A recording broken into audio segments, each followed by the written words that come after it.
compartir con gente, básicamente en ese momento era para gente que estuviese en Barcelona, porque teníamos la suerte y el placer de poder encontrarnos todos en el mismo sitio. No es posible ahora mismo por el tema del COVID, la pandemia, pero el propósito de la organización básicamente era en un entorno más o menos local, poder compartir conocimientos, experiencias en el entorno de networking, no solo networking tradicional, sino también muy focalizado a lo que es la automatización de redes, programación de las redes de forma más dinámica, yendo un poco más allá de lo que es tradicionalmente el entorno de networking.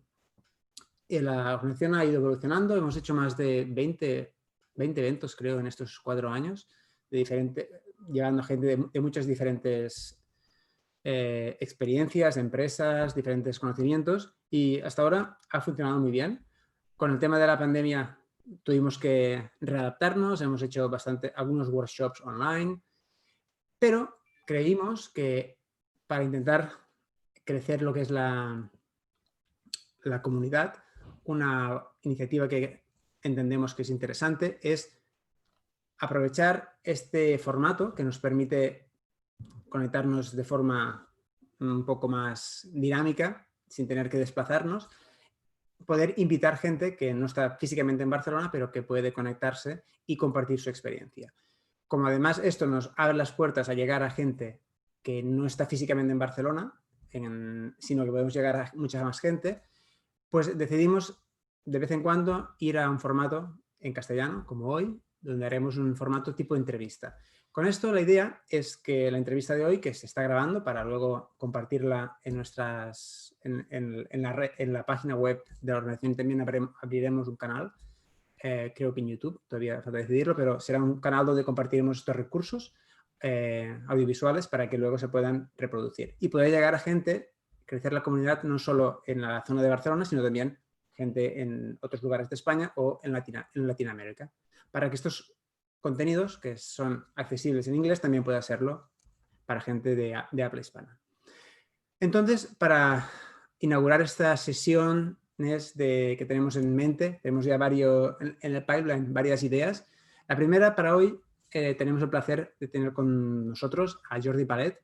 Jordi se presentará él mismo, pero como un pequeño spoiler, creo que es una de las personas en España con más experiencia con IPv6, con mucha experiencia en el IETF, y creo que es la persona adecuada para que nos dé un poco la idea de qué se cuece en este tipo de organismos que deciden al final cómo evoluciona Internet a nivel tecnológico y cómo todo sigue siendo interoperable dentro de las posibilidades que Internet ofrece.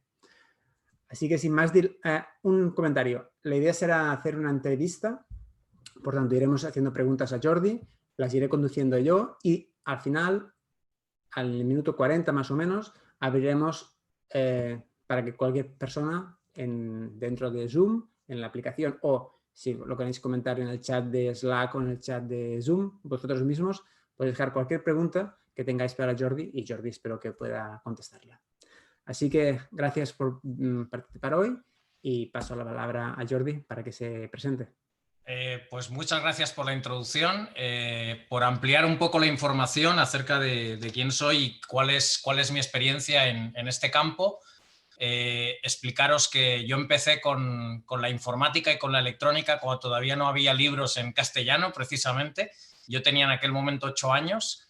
Tardé 3 años en poder ahorrar para comprar mi primer ordenador, que evidentemente no tenía todavía conexión a internet ni con otros ordenadores de ningún modo.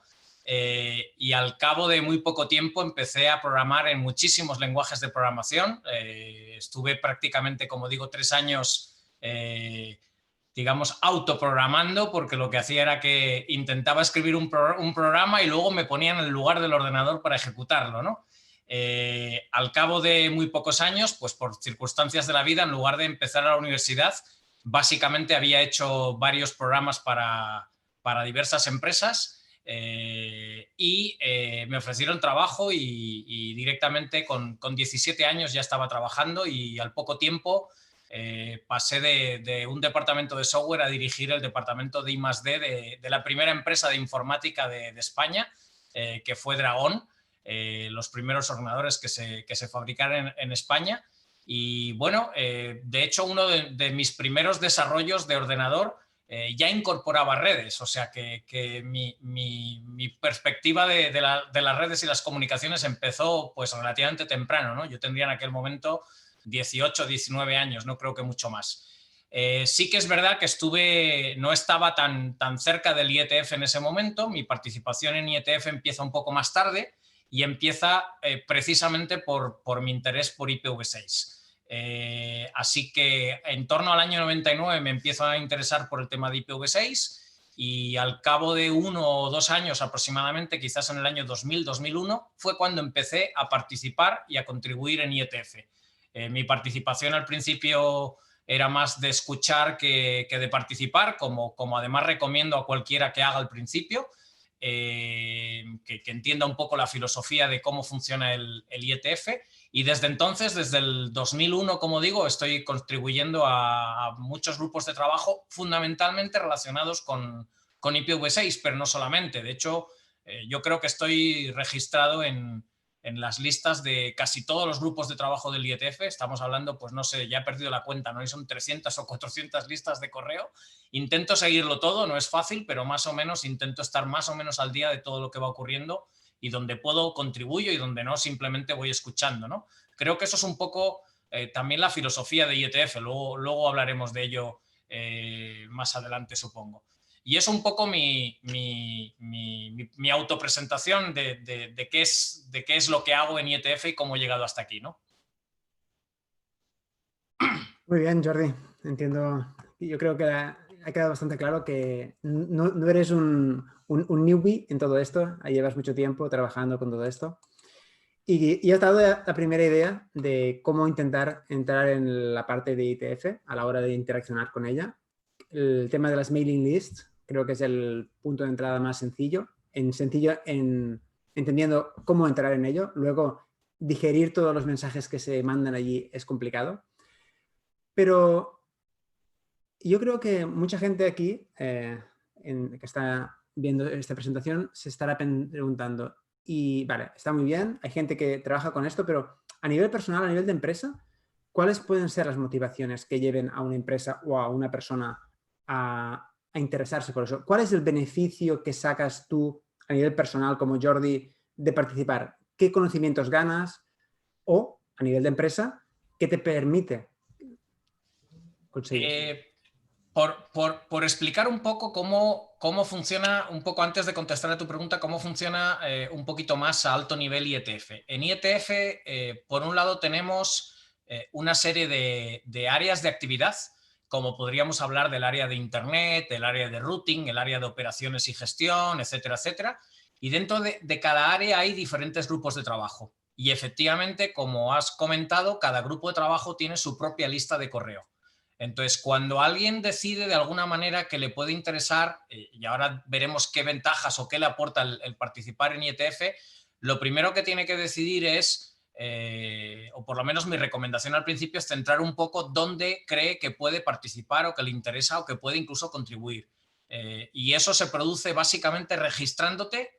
No hay ningún tipo de pago, no hay que ser socio de ninguna organización ni nada, simplemente eres participante del IETF en el momento que te registras a una lista de un grupo de trabajo o a varias, lógicamente, a varios grupos de trabajo. Creo que eso es muy importante para entender, como digo, el funcionamiento y el punto de partida. Ahora, ¿qué te puede aportar IETF? Bueno, pues efectivamente hay que tener en cuenta lo primero, que en IETF somos individuos, no somos empresas.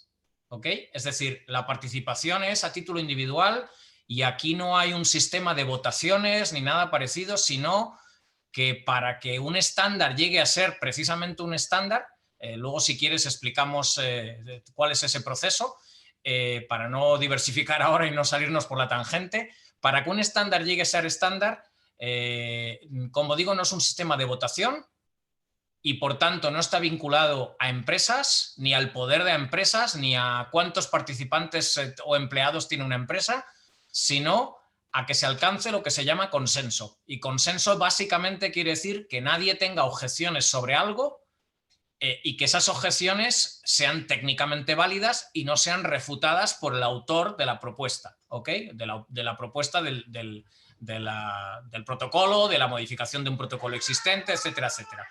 Eso es un poco la idea de cómo llegamos a un estándar. Entonces, desde ese punto de vista, ¿qué me aporta participar en IETF? Por supuesto, aprender, porque lo primero, como he dicho antes, que recomiendo es que escuchemos, porque sí que hay una filosofía muy, muy particular en IETF, y es que a veces a alguien que llega de nuevo va a ser difícil que le hagan caso o que le escuchen.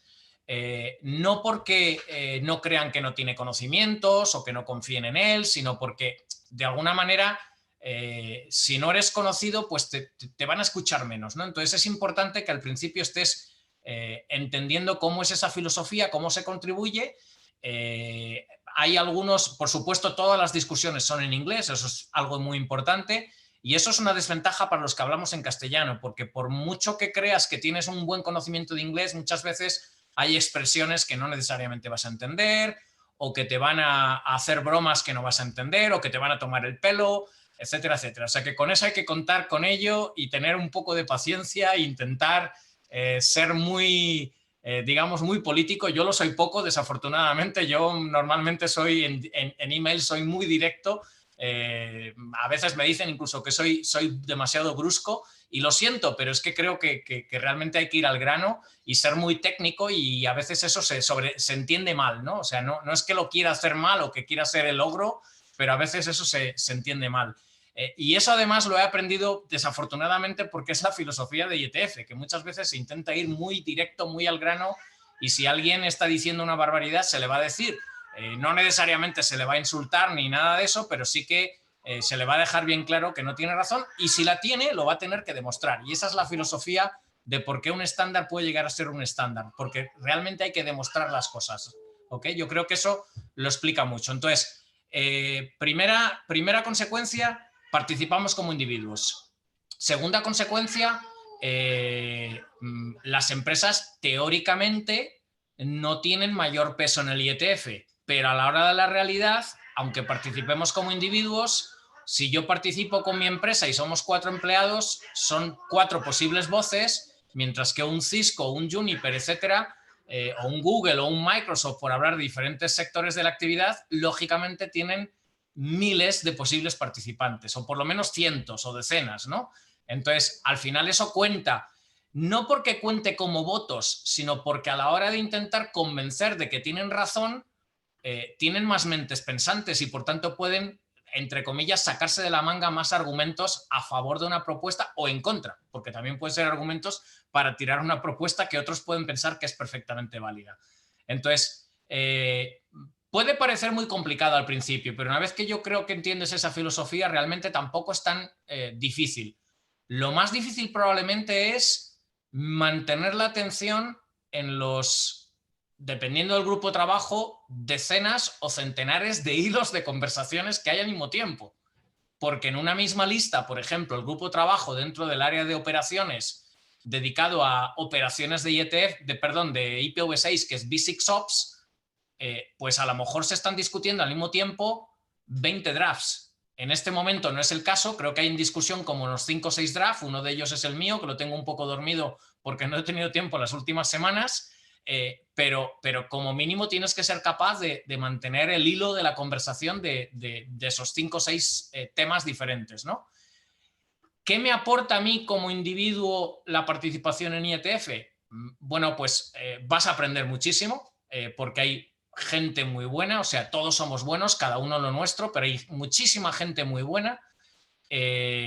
Vas a contribuir en lo que puedas, y eso es un poco la filosofía que tienes que tener, que tienes que estar abierto a escuchar a todos y a contribuir en todo lo que puedas, no solamente en tus propios documentos, sino comentando documentos de otros, y que tampoco hay que tener miedo a equivocarse o a decir algo incorrecto. Te van a corregir, no te van, como digo, no te van a insultar ni muchísimo menos, ¿no? Te podrán decir eso es una barbaridad, pero no te van a, normalmente no te deberían de poner a parir, como diríamos en castellano puro y duro, ¿no?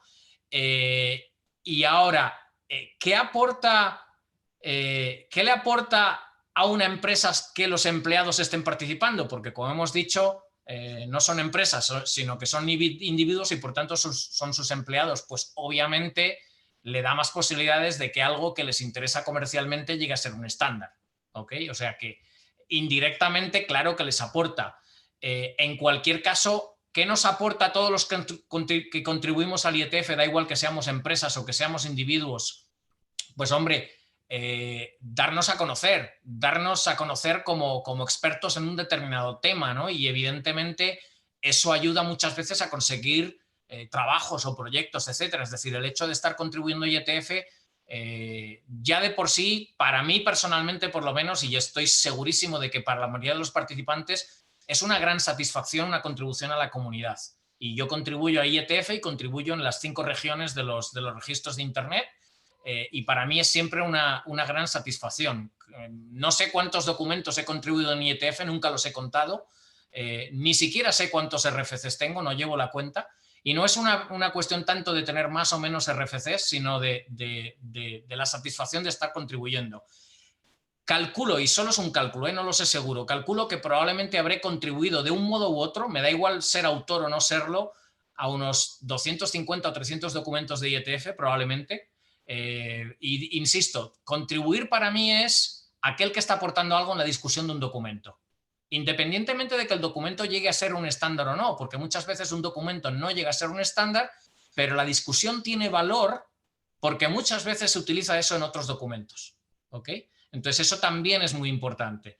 Y a nivel de registros de Internet creo que he escrito y probablemente se han aprobado en torno a 100 propuestas de políticas que actualmente son políticas en las 5 regiones del mundo, ¿no? Es decir, que es un volumen de trabajo, por mi parte, bastante alto. Yo no espero que alguien que participa en IETF tenga ese volumen de trabajo, porque no es habitual. Yo reconozco que mi caso es probablemente bastante excepcional, ¿no? Pero sí que hay gente que en IETF contribuye incluso mucho más que yo. Es decir, que tampoco soy una superestrella, ni muchísimo menos. Yo contribuyo lo que puedo y hay épocas del año en las que tengo más disponibilidad de horas y por tanto contribuyo más. Ahora mismo estoy, como quien dice, en época baja, con mucho trabajo y con poca disposición de contribuir, incluso mi propio documento, ¿no? Que lo tengo, como decía hace un momento, un poco atascado. Pero yo creo que eso es muy importante. El hecho de que estés contribuyendo buscando de buena fe un bien para la comunidad, creo que es bueno, insisto, tanto como individuo como para la empresa para la que trabajes. Es decir, es una cuestión, es una forma de marketing, si lo queremos ver así, ¿no? O sea, te estás vendiendo en el sentido de que vendes tu aportación, vendes tus conocimientos, y creo que eso es algo que se valora muchísimo en el mundo actual, ¿no? Es como quien contribuye a programar código de Linux o de cualquier sistema de open source, ¿no? Pues obviamente su contribución se valora desde ese punto de vista, independientemente, como digo, para mí muy importante, de la autosatisfacción, como quien dice, de estar contribuyendo a la comunidad. Me he extendido muchísimo, pero creo que he dado una visión bastante completa. Sí, yo creo que has dado una buena visión de cómo se trabaja, y creo, me surge una analogía que no sé si es real o estoy muy equivocado, pero al final somos individuos que participamos, y yo puedo dar fe de que estando en algunos grupos como observador es súper estresante. Por ejemplo, el de Grow, hay algunos de Routing que son realmente, hay mucha discusión ahí, hay mucha información que digerir y consume mucho tiempo, pero al final comentas de que somos individuos, que obviamente muchos trabajamos para empresas y por tanto, sin representarlas directamente, estás representando la voz de la empresa. Me suena un poco como la política, ¿no? Como si hubiesen partidos políticos, en el Parlamento cada uno son personas, pero al final votas como un conjunto. La pregunta es si realmente ves mucha política, o ves más política o ves más razonamientos en esas discusiones. Pues yo creo que depende mucho y creo que pasa también con los partidos políticos, o sea, la analogía es perfecta. Yo creo que depende muchísimo de la libertad de voto que tienes, porque yo estoy seguro que hay empresas que tienen la filosofía de que sus empleados tienen que atender a una disciplina de voto, ¿ok? Insisto que aquí no es un voto, es consenso, pero que sus empleados de alguna manera están obligados a defender o no determinados argumentos, y lógicamente siempre encontrarán las formas técnicas de rebatir esos argumentos o de apoyarlos. Y en los partidos políticos es igual. Cuando vemos en el Parlamento cómo votan todos a lo mismo, aunque pueda haber alguien que esté pensando que no está de acuerdo en realidad con esa ley. Entonces yo creo que lo podemos asimilar perfectamente. Yo creo que es así de claro. Que hay política, evidentemente hay política. Es decir, no llegaría a hablar de manipulación. Perdonadme un momentito. Tranquilo, tranquilo. No te preocupes. Es cosas del directo. Sí. Sí. Sí. Sí. Lo puedo entregar en el 73. Lo ponen en el Albarán. Es que estoy en una reunión. Gracias.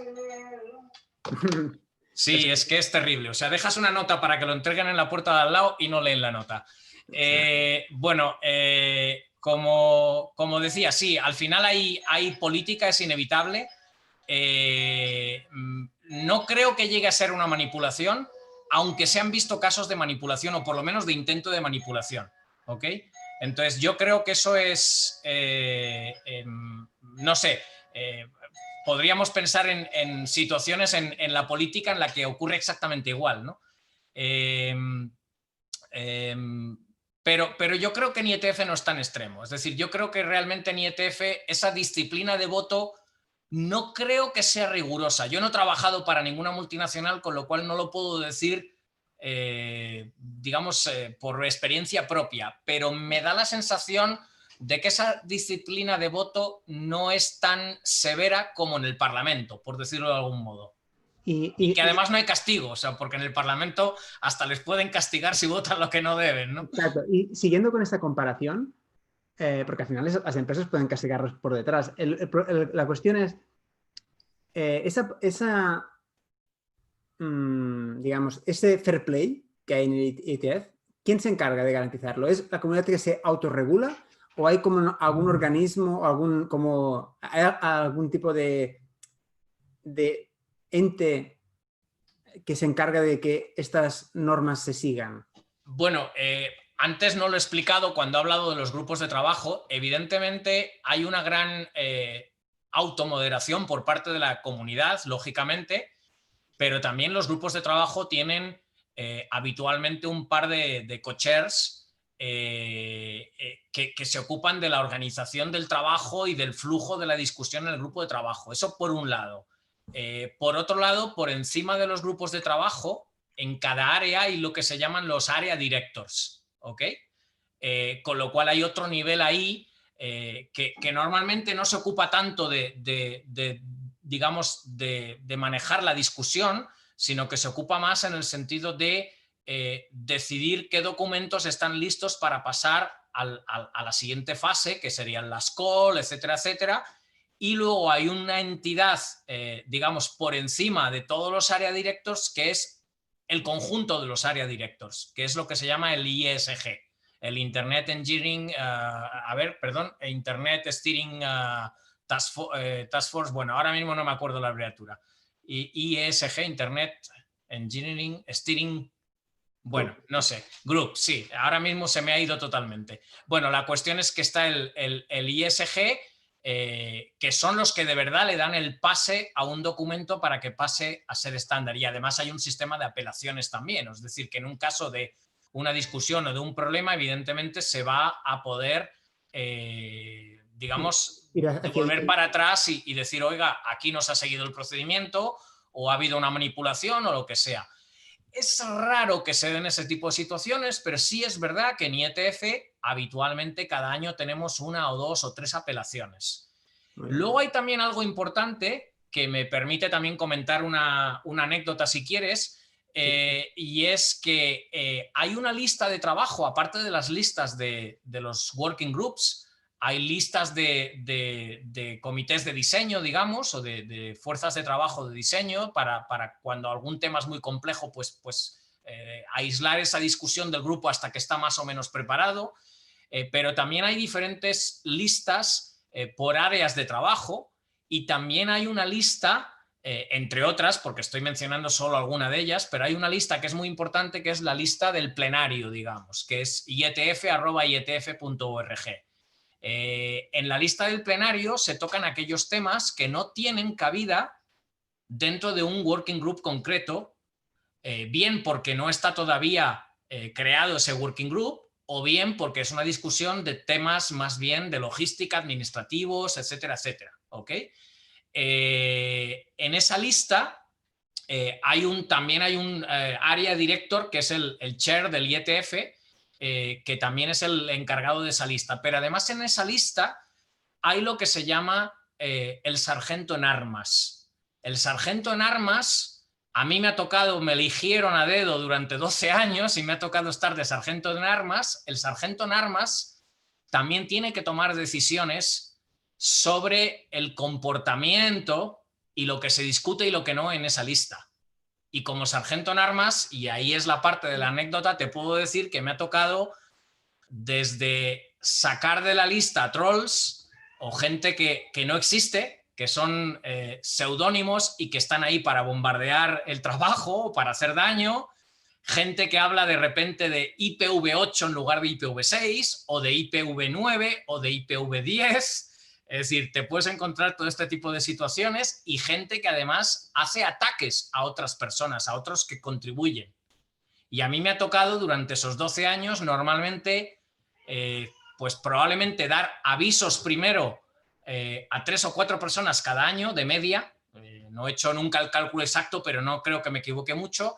Y probablemente expulsar de la lista, o bien de forma temporal, o bien en algunos casos de forma permanente por ser demasiado persistentes, probablemente de media una persona por año. Y además detectar quién estaba utilizando emails de la lista para hacer spam y todo ese tipo de cosas. Es decir, que ahí te podría hablar de anécdotas y, por ejemplo, de un tal Jim Fleming, que no existe, que tiene varios nombres y es la misma persona, y que nos ha estado puteando, por hablar claro, durante muchos años, hasta que ya le logré echar y detectar sus direcciones IP, etcétera, y ya no persistió. Pero durante mucho tiempo hemos tenido ahí individuos que eran bastante molestos, ¿no? Y que influían en la armonía del trabajo y de la lista, ¿no?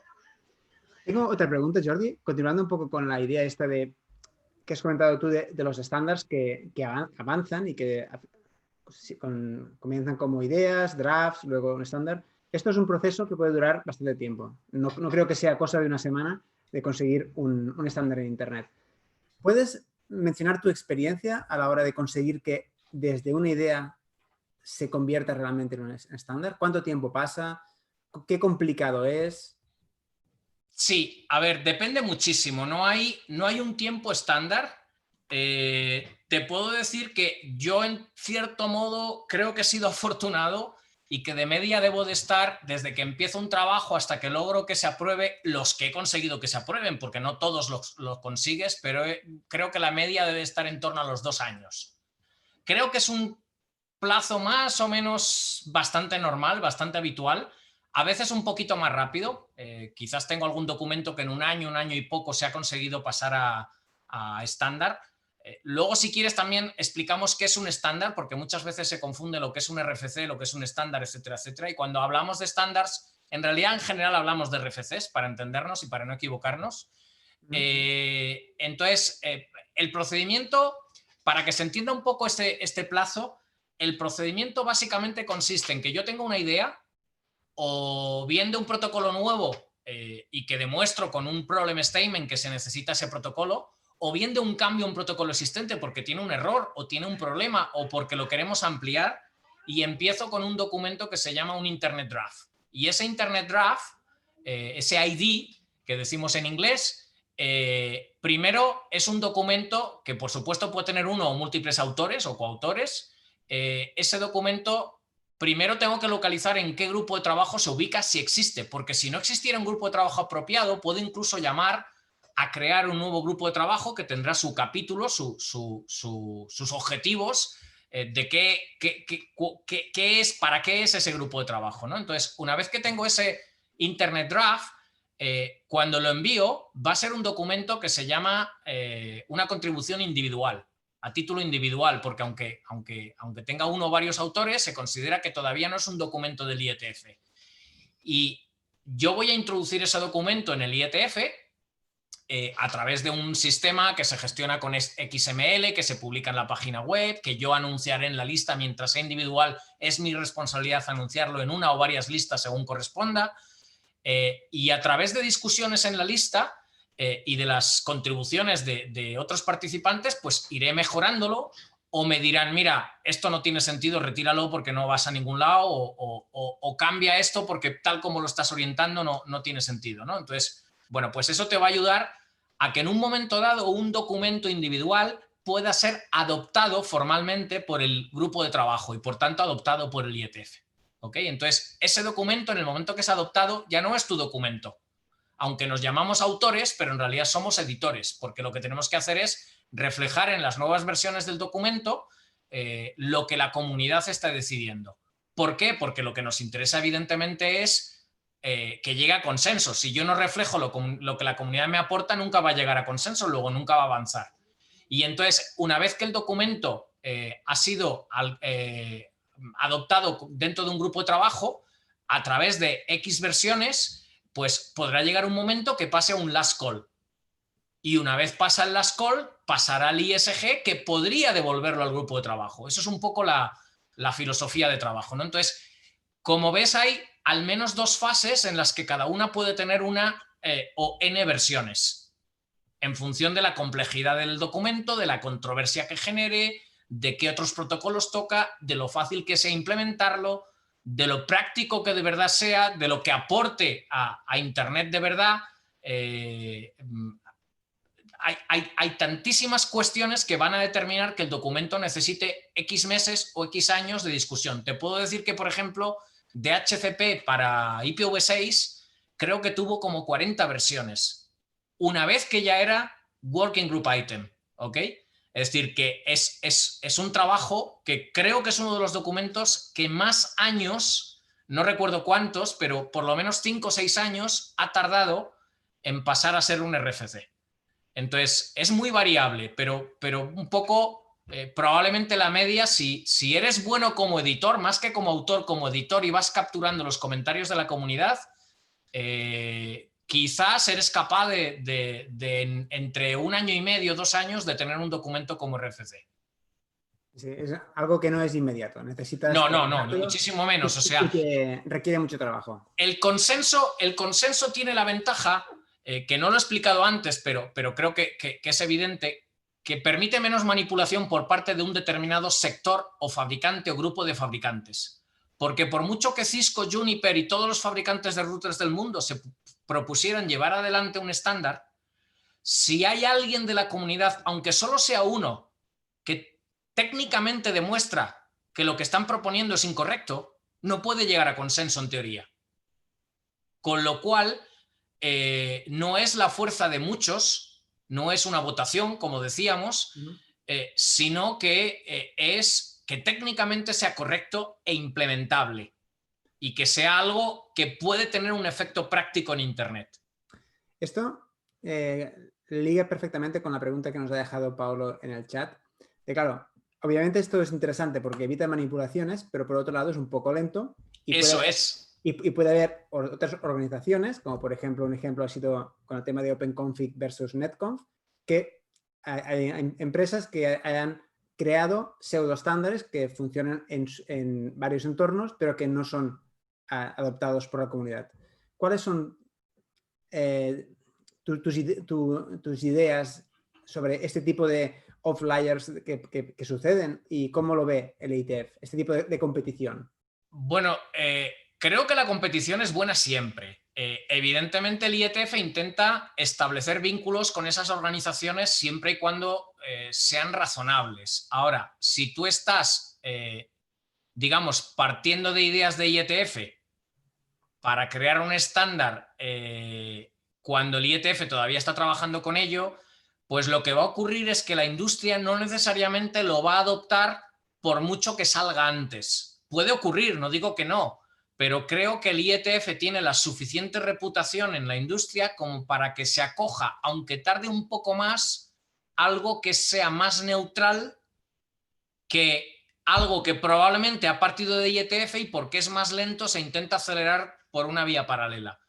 El IETF en principio no va a luchar contra ello. Ahora, también hay, digamos, cuando tú contribuyes al IETF, tú estás cediendo las ideas que has puesto en los documentos al trust del IETF, con lo cual hay unos derechos de autor que ya no son tuyos, sino que son del IETF, con lo cual si otras organizaciones se intentaran apropiar de esas ideas y fuese evidentísimo, evidentemente el IETF lo puede pelear judicialmente. Yo creo que no se ha dado nunca, pero es una posibilidad, es decir, que haya una copia literal de un trabajo que todavía se está desarrollando en el IETF, corre el riesgo de que por mucho que salga antes en otra organización, está demostrado, porque todos los archivos de IETF son públicos, que se está discutiendo en IETF y que la idea ha partido en IETF y por tanto es propiedad de IETF.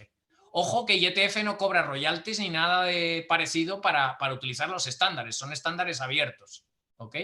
Y entonces, si no cobra nada, ¿cómo se financia el IETF? Pues el IETF se financia en parte por los propios que contribuimos, o sea, encima de que contribuimos lo pagamos, y se financia también con contribuciones de patrocinadores. El mayor coste del IETF son los eventos. El IETF hace 3 eventos al año, ¿ok? Normalmente estos eventos se están rotando entre Norteamérica entendido como Canadá, Estados Unidos, Europa y Asia-Pacífico. Esa es la rotación normal de los 3 eventos. Entonces, cada evento que se hace hay un patrocinador. Un evento de IETF es caro porque estamos hablando de 1.300 participantes aproximadamente de media. ¿Ok? No todos los eventos tienen la misma participación, a lo mejor hay algunos que tienen 1.100 participantes y otros que pueden tener 1.400. Cuando yo empecé en el año 2001, había 2.800 participantes en los eventos. ¿Okay? Fijaros cómo ha ido cayendo también la industria y la participación en ese sentido, que es uno de los problemas que tienen todas las empresas que se basan en participación libre de este modo, ¿no? Entonces, los que participamos en los eventos pagamos aproximadamente unos $700 de cuota de participación en cada evento al que vamos. Si tú no vas a los eventos, no contribuyes en nada más que con tu tiempo, no contribuyes con dinero. ¿Okay? Por supuesto, te pagas tu alojamiento, te pagas tu avión, etcétera, etcétera, además. Es decir, que participar en el IETF y además asistir a los eventos no es precisamente barato. Bueno, eso es un poco cómo se financia el IETF. El mayor contribuyente a la financiación del IETF, como os podéis imaginar, es Internet Society, ISOC. ¿Ok? Porque de alguna manera ISOC se constituyó para tener un paraguas administrativo y formal, una organización formal para el IETF. Y ISOC, a su vez, uno de los mayores contribuyentes de ISOC es que ISOC en un momento dado licitó por el .org y los mayores ingresos de ISOC vienen de ahí. Pero aparte también hay, como digo, patrocinadores. Por ejemplo, yo estoy organizando el IETF de Madrid, que tenía que haber sido en julio de este año.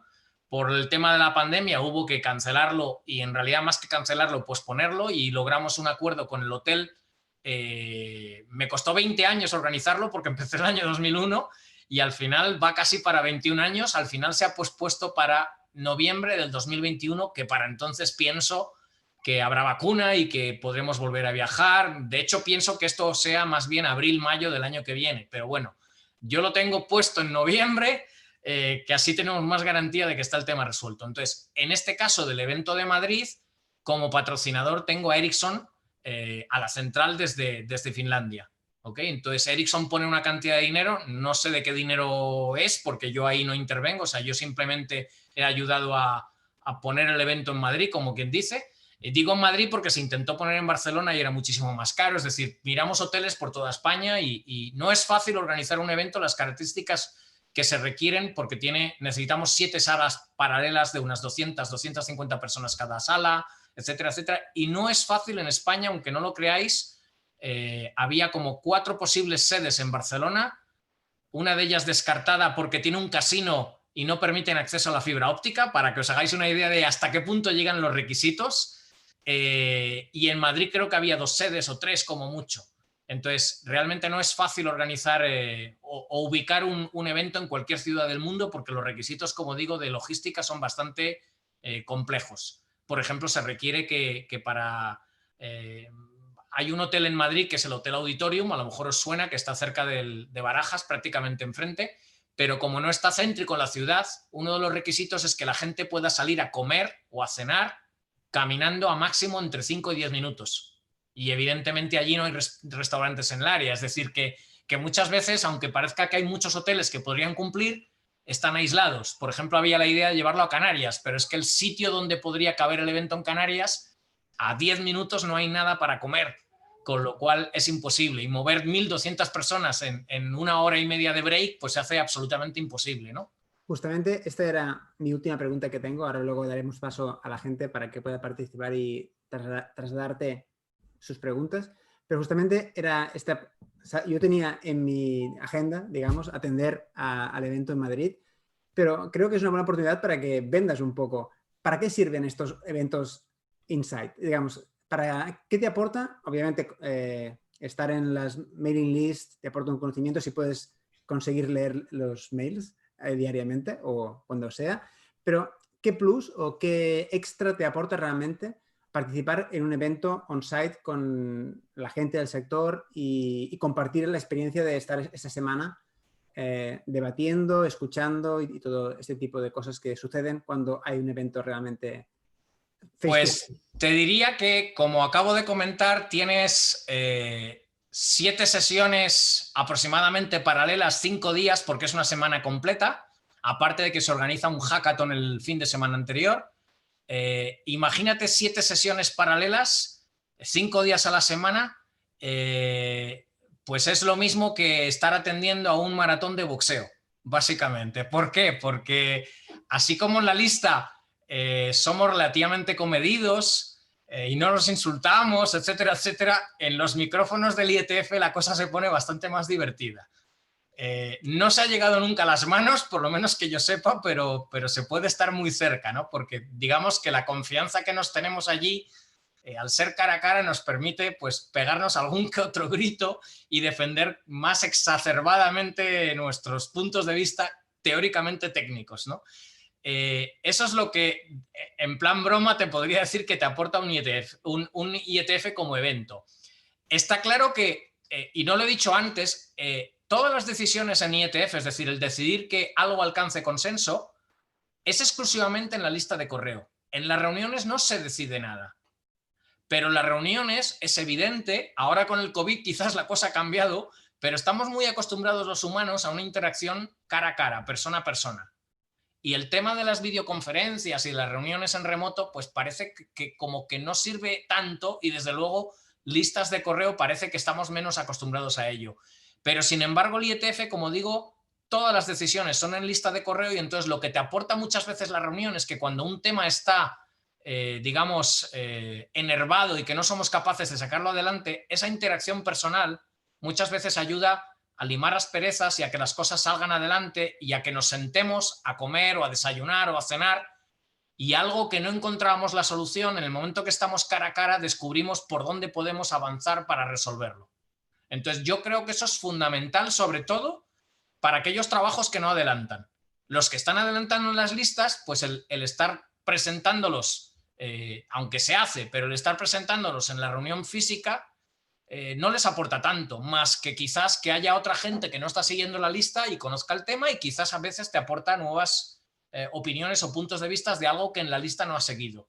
De hecho, conozco más de uno que prácticamente no sigue las listas y durante el vuelo al IETF se tiene guardados en el iPad o en el ordenador o lo que sea todos los drafts que tiene que leer, se los lee durante el vuelo y cuando llega a la reunión se los ha leído y tiene una opinión formada. A lo mejor no es la misma que si hubieses seguido la discusión en la lista, pero sí que a veces surgen opiniones interesantes nuevas que no han surgido en la lista. Pero sobre todo allanar el camino. Yo creo que esa interacción cara a cara a los humanos todavía nos hace mucha falta.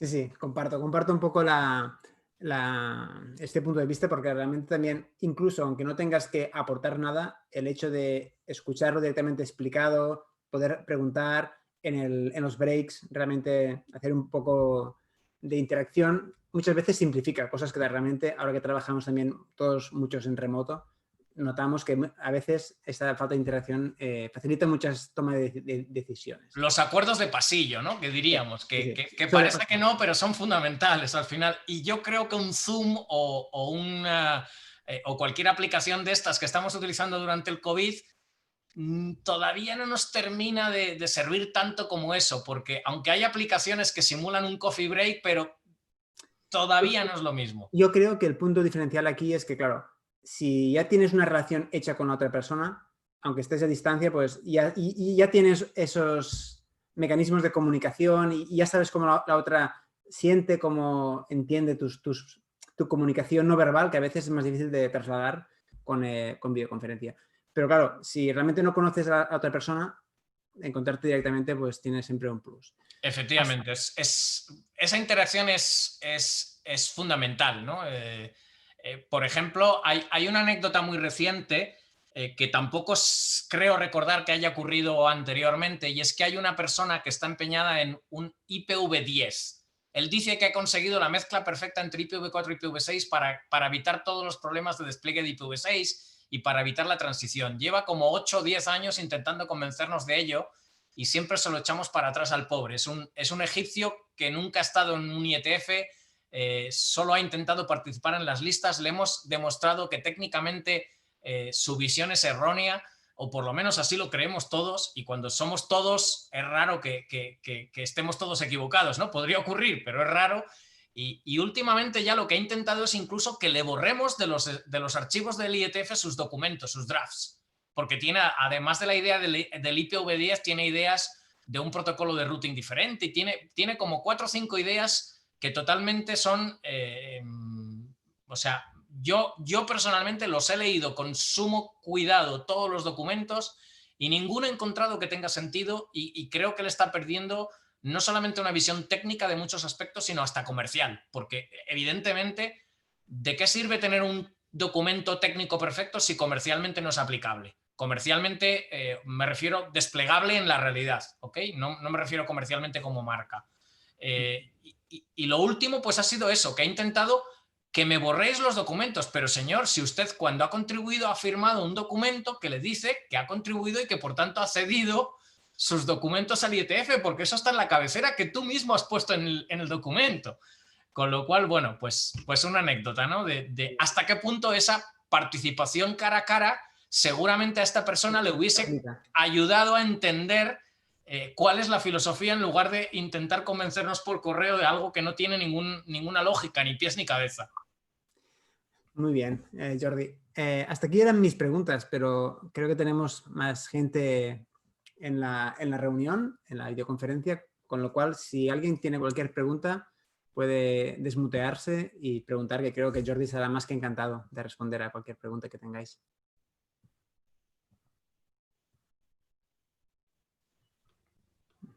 A ver si hay alguna pregunta en la sala. De tiempo vamos bien, creo, ¿no? No me he fijado, pero... Tenemos unos 10 minutos para terminar, por si alguien tiene alguna curiosidad o alguna cosa a comentar. Hola Jordi, soy Jaume Abella. Hola, ¿qué tal? ¿Cuánto tiempo? ¿Qué tal, Cristian? Hola, Jaume. Oye, tú lo acabas de decir. ¿Qué has dicho? ¿10 años con el IPv10? ¿8? O sea, tú sabías de quién hablo, ¿no? ¿Le has seguido en las listas? También. Calet, Omar, me parece. Me suena, pero bueno, no, el tema iba por los años, ¿vale? Sí. Pero si dices que llevamos tantos años, bueno, que lleva tanto tiempo con el IPv10, Yo creo que por ahí andará. Igual me equivoco en 2 años arriba o abajo, pero 8 o 10 años no se los quita nadie. Y sí, es que yo creo que su problema es, aparte de deficiencias técnicas probablemente, pero su problema es no entender ni la filosofía de IETF, ni que muchas cosas son técnicamente perfectas o pueden ser técnicamente perfectas, pero no son desplegables, ¿no? Entonces, algo que comercialmente no tiene sentido, y aparte él se está apoyando, y aquí vamos a hablar de IPv6 un poco, él se está apoyando en la idea de que IPv6 es un fracaso, de que no se está desplegando. Pero vamos a ver, si el 35, casi el 40% del tráfico de Internet hoy en día ya va por IPv6, ¿cómo puedes decir que IPv6 es un fracaso? Por supuesto que tarda unos años, pero es que era lo que cabía de esperar. IPv4 tardó 40 años en ser utilizado, casi como quien dice, ¿no?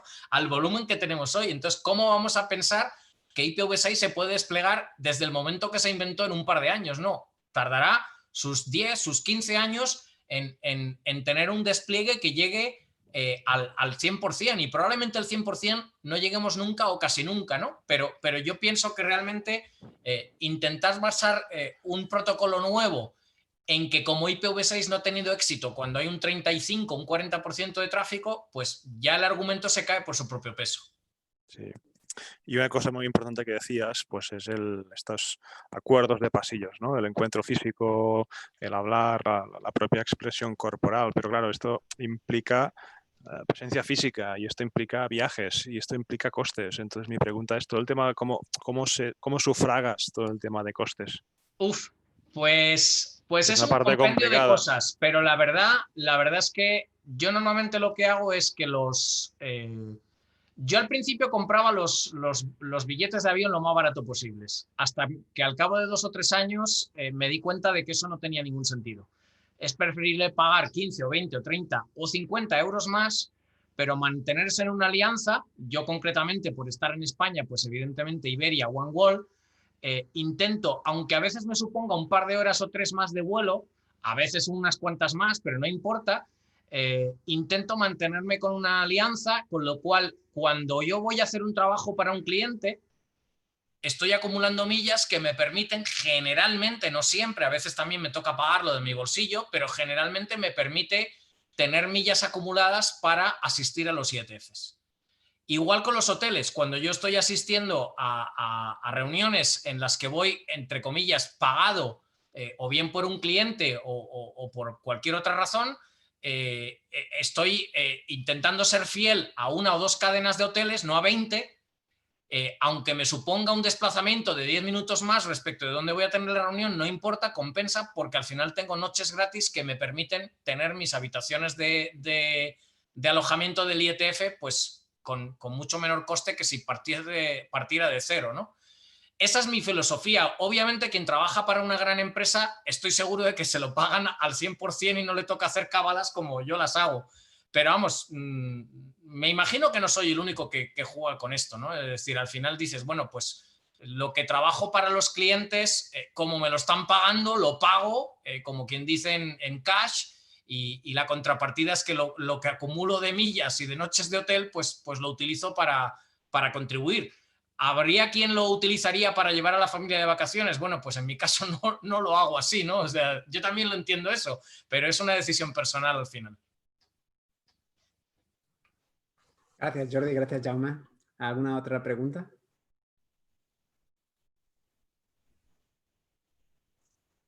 Hay una pregunta en el chat, Jordi. Sí, esta pregunta ya se la he introducido, es la que ha comentado Paolo. La de Paolo ya la he visto, sí. Perdón. El tema de los estándares que van un poco por otros... Sí, perdón, es que me tengo que absentar 5 minutos. Os tengo que dejar, ¿eh? Me gustaría quedarme un poco más para hablar con Jordi, pero... Nada, estamos a punto de terminar y además queda grabado, o sea que no hay problema. Perfecto, Jaume. ¿Alguien más tiene alguna pregunta o damos por finalizado el evento? Bien, yo creo que todo el mundo ha podido al menos sacar algunas ideas interesantes de lo que es participar en el IETF y para qué puede servir a nivel de desarrollo también profesional, personal y profesional, porque al final es como, yo creo, la comparación que has hecho con la contribución al open source. Si estás en un proyecto contribuyendo a Linux o a cualquier librería de open source que haya, es el mismo concepto, pero en este caso dedicado a crear estándares de RFCs que sirven para la comunidad. Pues muchas gracias, Jordi, por tu atención. Gracias a vosotros y nos vemos pronto. Exacto, encantado. Gracias, hasta luego a todos. Gracias, hasta luego.